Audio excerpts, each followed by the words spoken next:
pas dia bilang, "Ini ada pesan yang belum tersampaikan, orangnya udah meninggal." Udah meninggal siapa ya, teman gue gitu.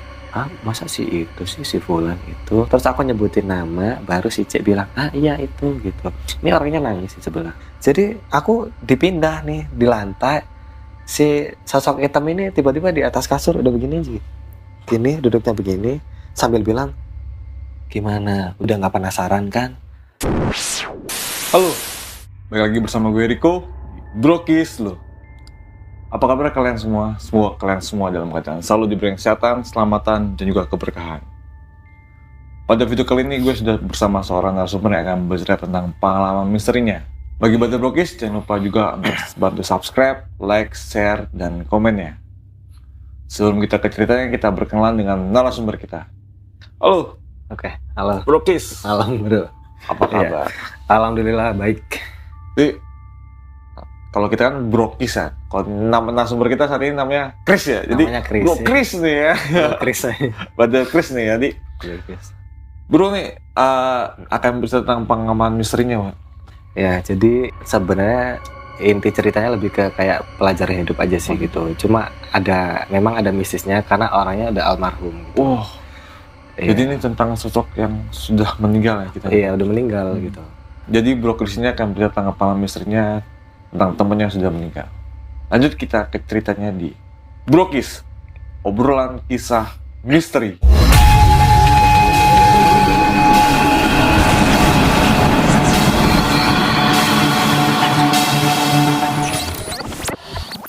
Mas Chris, tadi kan kita coba cerita beberapa hal yang sebelum mau dibagi dengan Bada Brokis nih.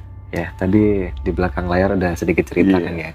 Jadi saya tekankan lagi di sini, saya ini kan orang udah meninggal gitu. Saya nggak kenal dekat sama keluarganya, dan cerita ini nggak pernah aku ceritakan ke publik. Jadi di sini mungkin nanti nama akan aku samarin. Lokasinya aku samarin. Yang penting nanti inti ceritanya kalian poinnya dapat gitu aja udah gitu. Ini aku ceritain mulai dari awal aku kenal sama si almarhum ya. Jadi ini lebih ke teman tongkrongan aja sih. Kenalnya 2009. Jadi aku panggilnya si Fulan aja ya, biar enak gitu ya. Si Fulan ini aku kenal 2009. Dari aku kenal dia sampai dia nggak ada itu memang postur tubuhnya udah kecil, udah kurus gitu. Nah, di tongkrongan kita tuh sering kayak ngomongin apa sih, anak-anak zaman dulu tahun 2009 tuh sukanya lagi happeningnya clubbing gitu kan ya. Pergaulan ya gitu. Nah seringannya kalau keluar sama si almarhum si Fulan ini clubbing gitu loh. Nah sampai pada suatu hari di tahun kalau nggak salah 2013 itu aku udah mulai sibuk kerja gitu. Jadi waktu nongkrong sama si Fulan ini hampir nggak ada gitu. Apalagi kerjaan aku kan di luar kota nih. Posisi rumah aku memang di deket satu hometown sama dia, cuma kerjaan di luar kota gitu. Nah paling waktu itu belum PP, jadi lebih sering di kota yang tempat aku kerja sekarang gitu. Dulu sebelum sibuk kerja, seringannya keluar sama dia tuh kan clubbing nih ya. Pernah ada satu momen itu waktu itu Nikita Mirzani belum se-famous sekarang lah gitu. Lagi ada event nih mas, lagi ada event di suatu tempat di hometown kita itu. Dia ngajakin nih ini. Dia kan manggil aku kan Tata kan ya. Sukanya nanya, "Tak, posisi lo di mana?" gitu. "Di rumah." "Kenapa tuh?" gitu. "Ntar malam ada eventnya ini loh, si Nikita. Lo mau nggak nonton?" gitu. "Aduh, nggak ada duit," kata gue gitu. "Nggak apa-apa, nggak masalah. Ntar sama gue aja gitu. Ntar pakai dress code warna putih ya gitu." "Oh ya udah deh, ntar berarti kita ketemu depan gang ya gitu. Naik motor aku gitu." Jadi dia dari rumahnya tuh naik angkot, ntar turun depan gang, baru aku boncengin dia sampai ke lokasi itu. Nah sebelum kayak suka datang ke acara begitu, emang suka sering clubbing bareng gitu. Ngerokoknya juga lumayan kenceng dia gitu. Ngerokoknya kenceng dan mohon maaf ya, dia itu pemakai gitu. Jadi lingkungan dia waktu itu ya lingkungan orang-orang begitu. Jadi cewek-cewek cewek-cewek nakal gitu lah. Gitu. Jadi mau dapet barang pun itu gampang waktu itu, dan harganya nggak semahal sekarang. Nah habis itu di event itu aku kan pergi sama si almarhum nih, sama si almarhum si Fulan ini.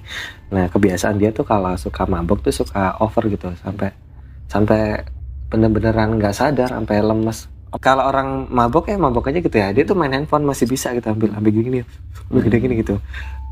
Mana handphonenya biar aku simpen, biar aman, kataku begitu. Kata dia, enggak usah, aman kata dia. Tapi ujungnya ntar mabok gitu, tumpah udah ke sini, tumpah ke handphonenya, ntar aku yang ngerawat gitu. Keseringannya kayak begitu. Ntar kalau mabok jalan kemana gitu. Emang baik sih, suka nyariin. Selama clubbing sama dia emang jarang bayar, jarang keluar duit, karena dia tuh semisal kita datang ke clubbing, dia suka keliling tuh sama teman-teman ceweknya, suka ngasih gelas isi minuman gitu. Ntar misal dia datang bawa minum, ditanya masih sadar belum gitu, masih gitu, ntar tunggu sini, ntar aku cari lagi gitu. Nyari terus sampai bener-bener minum sampai nggak sadar gitu. Nah puncaknya waktu itu terakhir aku clubbing sama dia tuh event Nikita Mirzani. Itu aku masih ingat banget jam 1:30 itu aku nyariin dia, kemana nih si Fulan gitu. Aku tanya sama teman-teman yang lain gitu, lihat ini enggak gitu. Enggak, mungkin di depan gitu. Nah kita kan nggak pernah lihat artis ya, maksudnya di daerah sana jarang ada artis. Lah aku mah asik-asik aja nonton ini kita. Pas udah kelar jam 2 baru dah aku nyari lagi, si Fulan kemana, pada tahu nggak gitu. Sama teman-teman cewek dibilang gini, kayaknya di depan dia udah tiduran gitu. Aku cek ternyata bener gitu, udah tiduran aja di depan kayak pintu entrance klub itu. Posisi lagi hujan, jadi dia kebasahan. Habis itu aku bawa pulang, jadi posisi naik motor tuh ini tangannya di sini nih, aku begini deh. Mana waktu itu kan hujan deras ya kan. Hujan deras, mati lampu lagi. Pas nyampe di depan gangnya dia, aku bilang, "Lo kuat nggak masuk rumah gitu?" "Kuat, tenang. Lo bisa nggak pulang gitu?" "Ya bisa lah gitu." "Ya udah, lo hati-hati ya." "Iya." Udah, habis itu nyampe rumah, ganti baju, makan, udah tidur. Besokannya mau nyuci baju, aku kan pakai dress code putih tuh. Aku lihat baju aku tuh udah merah-merah, aku cium, apa ya kok baunya agak amis. Ternyata itu muntah darah gitu. Si Fulan itu muntah darah. Jadi kan kita nggak pernah tahu ya, kalau kita minum organ dalam kita yang rusak yang mana nggak tahu, soalnya kan di dalam nggak kelihatan. Gitu. Nah habis itu aku dapat kerja nih, aku pindah kota. Jadi ketemu dia udah hampir nggak pernah. Paling kalau pulang pun, "Lo di mana?" "Di rumah." "Nongkrong yuk." "Aduh nggak bisa, capek, besok udah balik pagi," kataku begitu. Nah waktu itu pernah waktu pulang kita janjian disamperin ke rumah kok. Pakai motornya dia warna bit merah, masih ingat aku. Disamperin, temenin gua ke ini dong, daerah ini. Ada di daerah tempat rumah aku tuh jual, kalau orang Jawa bilang tuh polo pendem. Polo pendem tuh kayak umbi-umbian gitu. Kayak singkong, ketela yang direbus-rebus begitu. Wah, kenapa tumbenan banget lo makan begitu gitu. Ini apa namanya, kata bos gua katanya itu bagus sih buat lambung. Lah emang kenapa lambung lu? Ya lambung gue bermasalah, sakit gitu. Oh jadi aku inget kalau dia abis clubbing gitu, semisal kita clubbing malam, besokannya kerja pagi tuh dia masih menter gitu. Ibaratnya di kantor tuh zaman dulu kan belum ada headset yang pakai TWS gitu ya, kayak AirPod gitu masih belum kabel. Ada. Masih pakai kabel. Jadi dia tuh kerja ambil gini. Habis malamnya habis clubbing, habis pakai juga lagi. Ambil gini dia tuh. Wah, emang kalau bukan lu kayaknya nggak ada deh orang sekuat itu, kataku begitu gitu. Iya, nah makanya si bosnya itu mungkin prihatin kali ngelihat si Fulan itu kayak begitu kan ya. Kan semua orang kantornya pada tahu kalau dia tuh orang broken home. Terus dia menghidupi ibu sama adiknya gitu kan ya. Mungkin kasihan kali si bosnya, maka ngasih saran itu, lambung lu mendingan kasih rutin makan umbi-umbian itu. Makanya dia pas aku lagi ada waktu di rumah, dimintain tolong nemenin nyari itu, aku temenin gitu. Lama nggak ketemu kan sama si Fulan, diboncengin sama dia. Aku bilang begini, "Rambut lu makin bagus ya gitu, diwarnain merah lagi, lembut, nggak kayak punya gua, tipis gitu." Ya kan namanya dirawat, Wak, kata dia begitu. Oh iya, sampailah di tempat jual apa namanya umbi-umbian itu, dia belanja lumayan banyak gitu. Nah abis itu pulang, lepas dari itu udah nggak pernah ketemu lagi. Masih WA-an tuh waktu itu, kalau nggak salah 2015 mungkin ya, aku lupa kejadian di tahun 2013, 14, 15, 16 itu apa, lupa aku sebenarnya. Ini cuma aku sambung-sambungin sama ingat-ingat aja kali ya. Jadi waktu itu lepas aku habis nganterin dia tuh tiba-tiba bikin status di rumah sakit. Ada rumah sakit daerah tempat kita tinggal itu. Terus gue tanya, lu sakit apaan? Dia cuma bilang, gue sakit tak, opname gitu. Nah ya sakit apaan? Gak pernah jawab gitu. Habis itu ya aku pikir sakit-sakit biasa gitu. Gak pernah mikir kalau separah itu. Terus selang beberapa hari, aku di waktu itu lagi musimnya messenger di Facebook kan. Dibilangin sama beberapa teman gitu, tak si Fulan begini, si Fulan udah gak ada, ini. Innalillahi, perasaan baru bulan lalu aku nganterin itu, kata gue begitu. Akhirnya aku dalam hati gini, waduh ini kan temen deket ya, aku gak bisa ini, maksudnya gak bisa nemenin sampai ke kuburannya, makamnya nggak bisa. Tapi aku dalam hati ada keinginan, semisal aku pulang ke rumahku, aku pengen ke makamnya itu. Nah, yang namanya orang sibuk, kerjaku kan nge-shift waktu itu ya kan, nge-shift. Jadi kalau udah nyampe rumah, awalnya niatnya pengen ke sana, jadinya nggak jadi karena capek gitu. Udahlah, tidurlah di dalam kamar. Aku lupa entah hari ketiga apa berapa, pokoknya deket-deket dia meninggal. Aku pulang, ada janji pengen ke sana, nggak jadi karena capek, tidurlah aku di kamar. Kan aku kalau tidur kan suka aku matiin kan lampu kamar tuh. Tiba-tiba itu entah mimpi tapi kerasa banget gitu loh mas. Tiba-tiba pas aku tidur itu lampu pada nyala di kamar. Terus aku lihat di depan aku ada sosok, jadi sosoknya gini. Kalau kemarin, kalau kita tahu pocong itu kan, pocong kan di dalam kubur kan begini kan ya, begini. Itu bentukannya agak ini, agak begini. Agak ketekuk ya? Agak nekuk begini, agak nekuk kurus, jadi lebih mirip kayu kayak habis dibakar gitu. Tapi aku ngeh itu manusia karena masih ngebentuk shape-nya manusia. Bisa lihat, dan itu rambutnya almarhum. Jadi aku begini lihat tatap-tatapan, aku merem, aku melek makin dekat, makin melek, pokoknya 3 kali aku ingat. Makin melek, merem, makin dekat, jadi sampai tatap-tatap begini. Aku takut, langsung kaget bangun. Aku ingat lah, kok itu kan mirip sama si almarhum, kata gue begitu. Karena aku WhatsApp ke nomornya dia, tapi yang pegang udah adeknya. Aku habis mimpi ini nih, gini. Sama si adeknya dibilang gini, oh ya udah mas, mungkin itu pamitan, minta doanya aja gitu. Udah, aku pikir selesai doa, udah. Habis kejadian itu kayaknya meninggalnya entah 2016 atau 2017 gitu, lupa kok. Pokoknya kejadian di masa-masa itu aku lupa. Antara itu pokoknya meninggalnya. Nah selama itu kan aku kerjanya di luar kota kan ya, di luar kota. Jadi lebih seringnya tuh kayak ngelihat sosok hitam, tapi nggak tahu kalau itu siapa, nggak pernah tahu. Karena kalau lagi kerja gitu kan, kita kan fokus ngerjain apa yang ada di depan mata gitu ya. Ekor mata kita tuh kadang suka itu ada sosok gitu. Ada yang gerak-gerak gitu. Jadi aku sengaja aku diemin begini, timbul tenggelam gitu. Warna hitam aja gitu, nggak agak bentuk kayak si Fulan. Makanya aku nggak tahu itu siapa, cuma kayak hitam aja. Makanya kalau di kerjaan kadang aku suka begini, udah jangan nampak pengikut-ngikut, orang aku bisa nyari duit sendiri, kata gue begitu. Sering banget gitu. Nah kalau pas lagi pulang di rumah, kan posisi tempat tidurku tuh tempat tidur. Ini tuh tembok, jadi tembok itu udah jendela kamar gitu kan. Kan di tempat daerah aku tinggal itu lumayan dingin suhunya kalau dingin. Kalau malam, sorry. Jadi kalau aku tidur lebih seneng jendelanya aku buka, tapi gordonnya nutup. Gitu, jadi ada angin masuk gitu, lebih enak itu daripada AC gitu loh. Habis itu aku juga nggak pernah bilang diriku bisa ngeliat itu, enggak gitu. Kadang suka kita tidur aja kan, tapi kepalaku kayak nangkep visual gitu loh. Kayak tiba-tiba ini di luar jendela kayak ada sosok hitam yang sering timbul tenggelam di tempat kerjaku deh gitu. Tapi masa iya? Tapi perasaan aku nggak tenang tidurnya gitu. Akhirnya aku tidur coba nyalain lampu. Baru ntar kalau bangun pagi udah hitungannya udah pagi lah gitu. Lampu aku matiin, aku tidur lagi udah kerasa enak ya, enak-enak aja gitu. Nah itu berulang tuh mas. Tiap kali di rumah, tiap kali di kerjaan. Nah puncaknya waktu pandemi itu kan aku lebih sering di rumah daripada kerja tuh kan ya. Waktu itu musimnya PPKM maksimal kita aktivitas di luar kan jam 9. Waktu itu aku ngumpul nih sama teman-teman aku bertiga. Aku, si A, si B di suatu tempat kayak kafe gitu lah. Nah pas udah jam 9 kafenya kan tutup, tapi kita masih nggak pengen pulang tuh, masih pengen nongkrong di situ. Akhirnya kita nongkrong di luarnya kafe situ.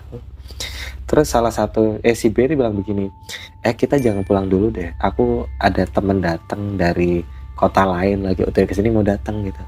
Oh ya udah nggak apa-apa gitu. Nah ini kan si B ini kan pamitan, ntar dulu ya, gue mau ke Indomaret jemput si C gitu, temen gue yang baru datang gitu. Oh ya udah kita biasa, aku sama temen aku ngobrolin biasa, nggak ada ngobrolin misi-misi, nggak ada.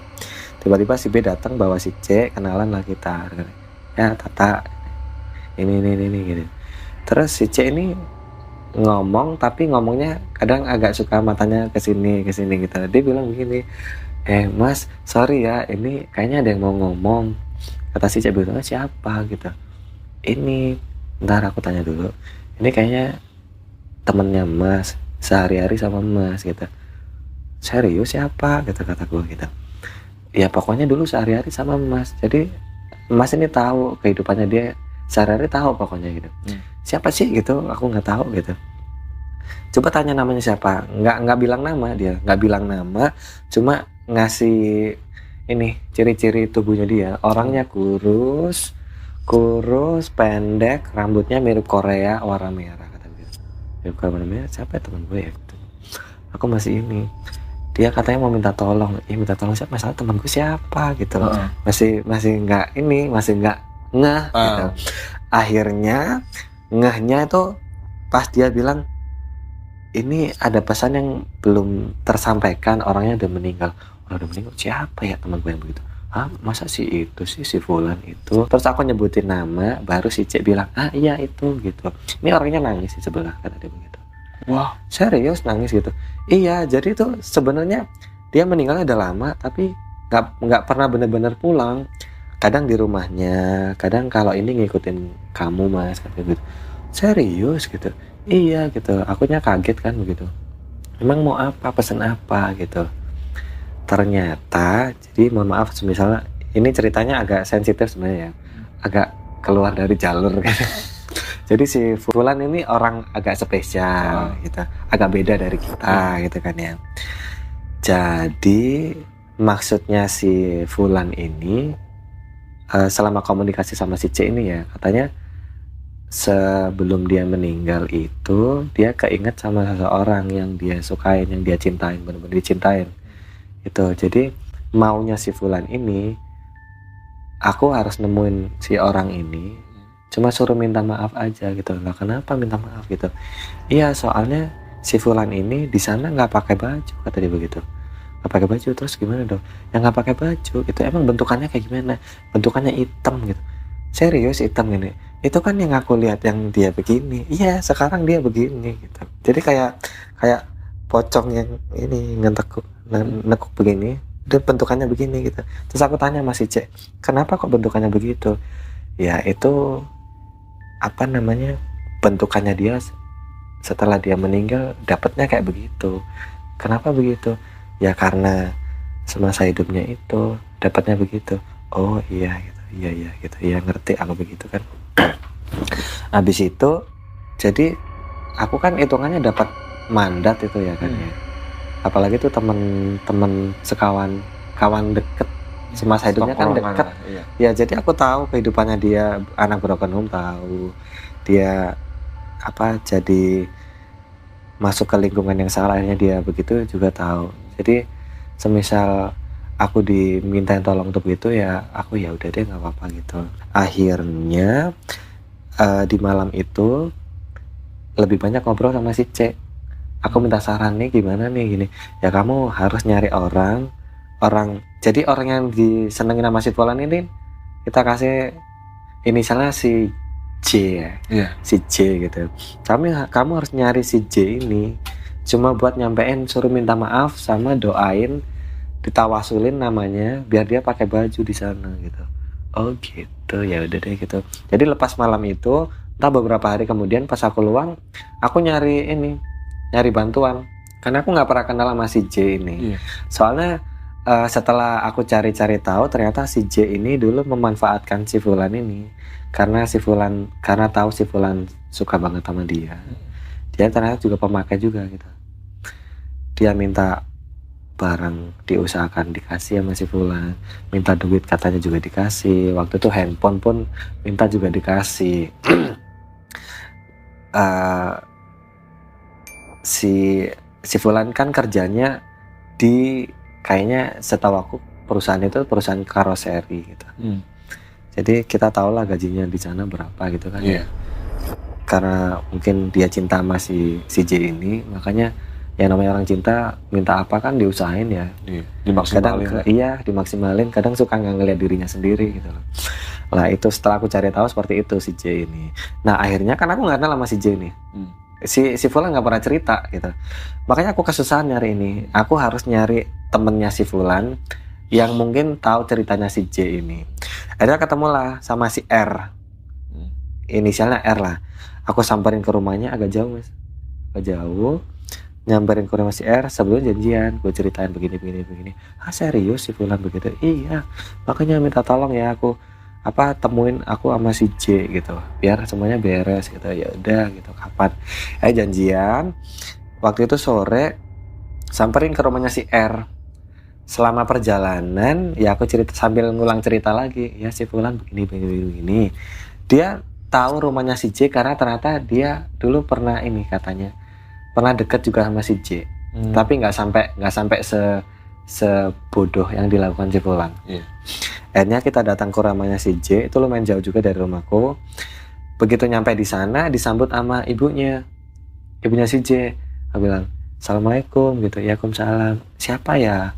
Saya temennya si J gitu. Ada apa ya, mau nagih utang gitu? Enggak bu gitu. Nah terus soalnya kalau orang-orang kesini tuh kebanyakan pada nagih utang sama anak saya gitu. Beneran nggak punya utang mas si J gitu? Nggak punya utang bu. Cuma kebetulan tadi aku lewat, aku ada temen yang suruh nitipin salam. Tak bilang begitu sama aku nasib. Oh alah, kirain ada utang gitu.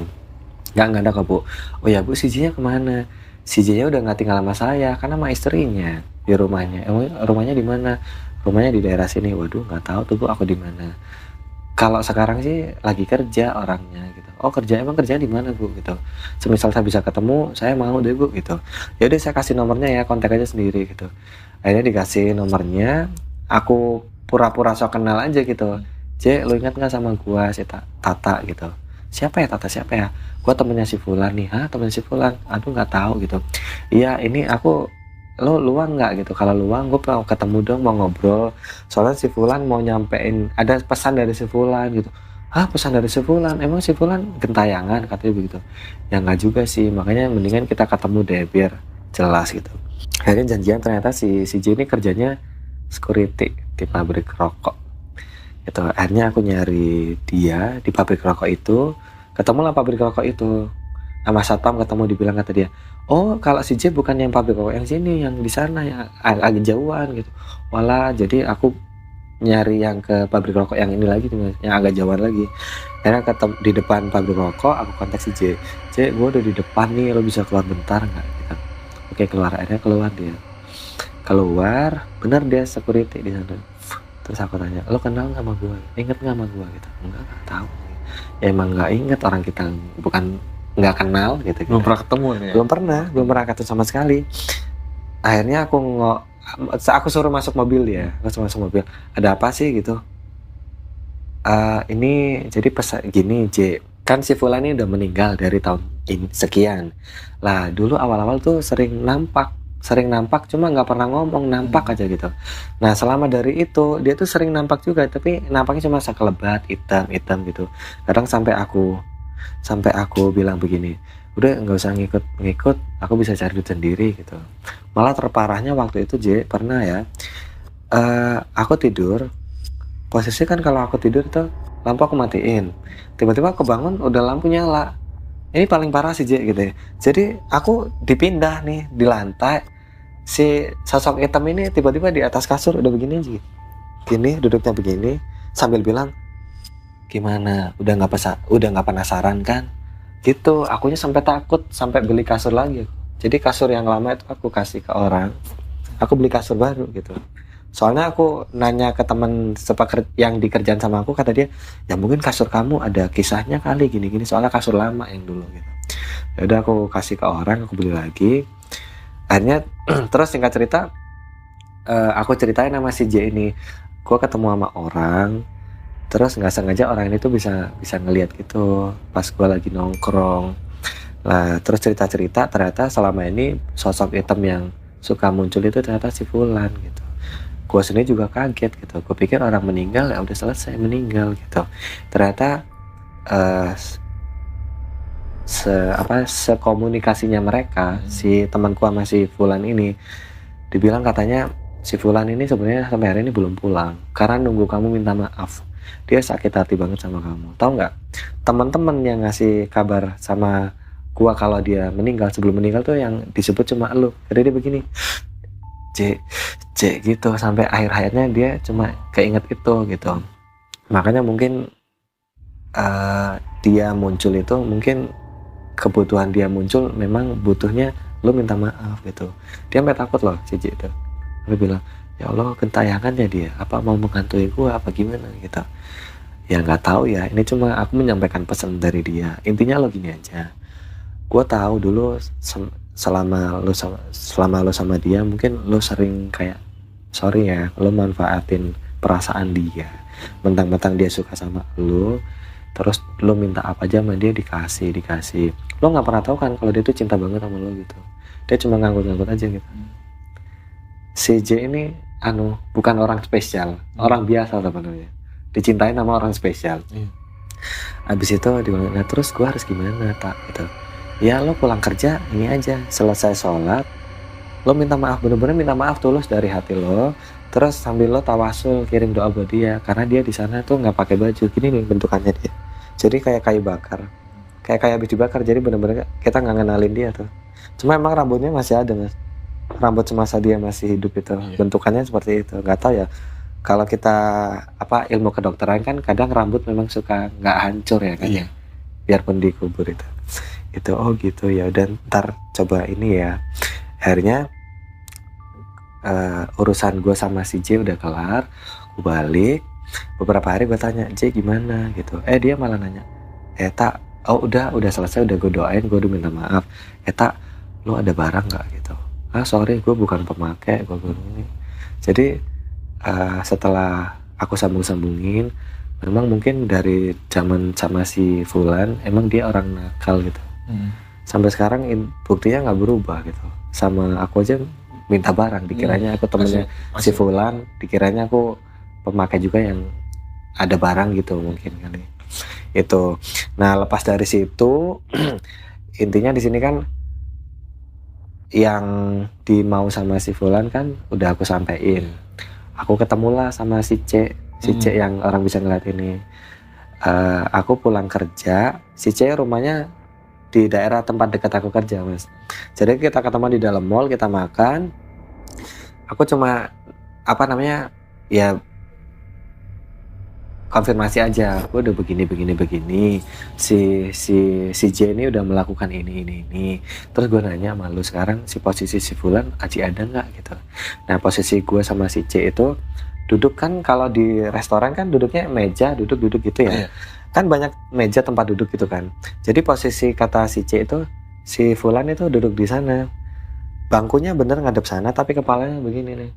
Dengerin kita ngobrol gitu. Terus gue tanya gitu, sekarang kondisinya gimana gitu, orangnya udah tenang apa gimana? Kalau tenang banget sih belum, cuma dia bilang makasih udah dibantuin. Terus dia ada pesan katanya minta maaf selama ini dia begitu bukan niat nakut-nakutin, tapi bentukannya emang udah begitu. Kenapa kok bentukannya begitu kayak bakar? Aku tanya lagi kan. Ya emang itu yang dia dapat semasa dia hidup, yang dia lakukan di dalam kuburnya seperti itu ya, bentuknya seperti itu gitu. Oh lah begitu gitu. Terus dia ada pesan lagi, kata dia begitu. Kata dia begini, makasih pertama, kedua jangan sampai kayak aku, cukup aku aja yang begini. Terus pesannya lagi adalah yang pertama ada 3 mas, sedekah, ibadah, sama sosial. Sedekah sama ibadah aku tahu kan kewajiban kan ya. Kalau sosial aku nggak tahu apa C gitu. Ya nggak tahu, mungkin hubungan lo nggak sesama kali gitu. Oh gitu ya udah deh gitu. Lepas dari situ udah pulang beberapa hari. aku nanya lagi nih sama si C gitu, gimana sekarang si Fulan, masih ada nggak di sekitaranku gitu. Dia sambil gini-gini gitu. Aku cari nggak ada gitu. Apa beneran udah pulang kali ya? Sepertinya udah pulang gitu. Oh alhamdulillah kalau udah pulang. Akhirnya aku nyetatus nih di Facebook. Aku ceritain kronologinya. Banyak yang nggak percaya, Tapi kebanyakan dari mereka itu kayak astagfirullah ya, kayak doain si Fulan gitu. Iya. Kayak doain. Terus akhirnya banyak juga tuh yang messenger ke saya tuh. Nggak berani ngomong di komen kan, ngomong di messenger dibilangnya, oh pantasan sebelum kita ngangkat keranda itu kan si Fulan kan kurus banget. Paling beratnya nggak sampai 50 mungkin, kecil banget gitu. Tapi kayaknya berat banget gitu. Terus aku lupa soalnya mesanya udah pada hilang sih gitu. Kayaknya nih ya, seingat aku ya, ada dibilang kayaknya di matanya tuh kayak sembab aja gitu. Seingat aku loh ya. Itu sama berat. Itu aja sih. Oh ternyata ini jawabannya gitu. Nah, ceritanya sih, inti dari ceritanya mungkin horornya nggak begitu ini, tapi lebih ke pesan moral aja gitu. Ternyata sebelum dia meninggal, ya mungkin kalau kecintaan sama orang sampai sakit hati, sampai dia sakit ke rumah sakit kan dia naik motor sendiri tuh. Iya. Naik motor sendiri, nggak ada keluarga, nggak ada siapa-siapa, sampai akhir hayatnya pun yang diingat cuma orang yang dia cintain. Ngingetnya bukan nginget cinta lagi, sakit hati gitu. Dibawa sampai mati gitu. Aku pikir orang meninggal ya udah selesai aja, ternyata belum ya. Ternyata begitu. Begitu. Sepanjang cerita juga kayak wow, nih lumayan begini, kayak ibaratnya kayak berarti ini Mas ini dititipin pesan lah ya kan, untuk menyampaikan pesan ke orang yang mau dituju nih. Berarti si Fulan ini sebelum meninggal tuh dia tuh mungkin pas sakaratul maut yang tadi Mas bilang itu kan kayak ada suara pasti tongkrongan itu, dia ingin menyampaikan pesan, cuma kondisi fisiknya itu udah nggak kuat ya. Udah nggak kuat. Dia kan kalau kita tahu dia kan pemakai rokoknya juga kenceng gitu. Mungkin sakitnya paru kali ya. Tapi kata si C yang orang bisa ngeliat kan, si Fulan ini nutupin penyakitnya apa. Mungkin kita tahu penyakitnya paru, mungkin yang lain kita nggak tahu gitu. Gitu. Jadi ketemu si C ini baru ketemu, belum ketemu sama sekali. Gara-gara si kita PPKM itu. Iya. Gara-gara itu. Jadinya tahu semua. Ya alhamdulillahnya udah selesai semua. Sampai hari ini nggak pernah muncul udah. Alhamdulillah. Jadi, sebelum bertemu C ini si Fulan ini sering banget kayak nongol di rumah sama di tempat kerja gitu. Sering nongol, tapi yang aku ingat cuma yang terserem aja, yang momen-momen terparah kayak di atas kasurku, kadang di luar jendela. Kalau di kerjaan kan paling cuma kali ngerjain apa, kelihatan di ekor mata dia timbul tenggelam kayak di belakang rak gitu aja. Kadang kayak diikutin dari belakang. Aku nggak tahu kan, nggak bisa lihat, cuma di kepala kan nangkep kayak kok sosok ini lagi sih itu. Orang nggak pernah ngomong namanya. Tapi sebelum ketemu si C ini, ada pernah orang lain yang memberitahu tentang sosok itu, Mas? Atau belum? Nggak pernah. Baru C doang nih, nggak pernah. Orang pertama kali. Cuma aku konsultasi ke teman satu kerjaan, gimana ya kok sampai aku maksudnya dimimpin itu gitu, di atas kasur. Ya mungkin kasur lo lagi bermasalah gitu. Akhirnya aku kasih ke orang, aku beli lagi tuh kasur. Oh jadi itu kasur dulu pas selama si Fulan masih hidup, Mas sering main apa misalnya? Kenapa? Si Fulan pernah nginep di nggak pernah. Kasur? Ya, itu pernah. Itu kasur dari zaman aku kecil sih. Oh. Apa sih namanya tuh? Kapuk. Bukan. Apa? Ini apa sih namanya? Tatakan kasur nih. Dipan ya? Nah, dipan lama. Oh, dipan lama. Gitu. Wow. Ini keren juga ceritanya buat bentur bogis nih. Jadi saking dekatnya Mas Kris ini dengan si Fulan ini, sampai akhirnya Mas Kris ini, si Fulan ini minta tolong ke Mas Kris untuk menyampaikan pesannya ya. Iya. Menyampaikan pesannya ke seseorang yang pernah dicintai sama si Fulan. Dan ternyata si Fulan ini sudah meninggal sebelum ingin menyampaikan pesannya. Pesan dari pengalaman yang saya alami sama si ini, ya kan ya. Ini kan ujung dari hidup kita kan sebenarnya menuju ke sana, meninggal gitu kan ya. Sebenarnya kalau aku nangkapnya dari si Fulan dengan dia bilang cukup aku aja seperti ini, jangan jangan sampai kayak aku. Mungkin dia cuma mau ngingetin selama dia hidup kan dia suka begini, ya mohon maaf, maksiat iya, apa iya gitu. Mendingan stop aja. Lebih baik menghindari hal yang nggak usah lah, daripada nanti naas tragis kayak gitu loh. Gitu. Buat Mas Kris juga nih, terima kasih nih udah berbagi ceritanya. Terima kasih sudah meluangkan waktunya untuk kesempatannya datang kemari dan bercerita kepada Brother Brokis. Dan buat Brother Brokis yang ingin bercerita seperti Mas Kris di sini, bisa mengirimkan ceritanya ke DM Instagram kita ataupun ke email kita yang ada di bawah sini. Dan jangan lupa untuk bantu subscribe, like, share, dan komen ya. Akhir kata, gue Rico dan juga Dan Chris. see you.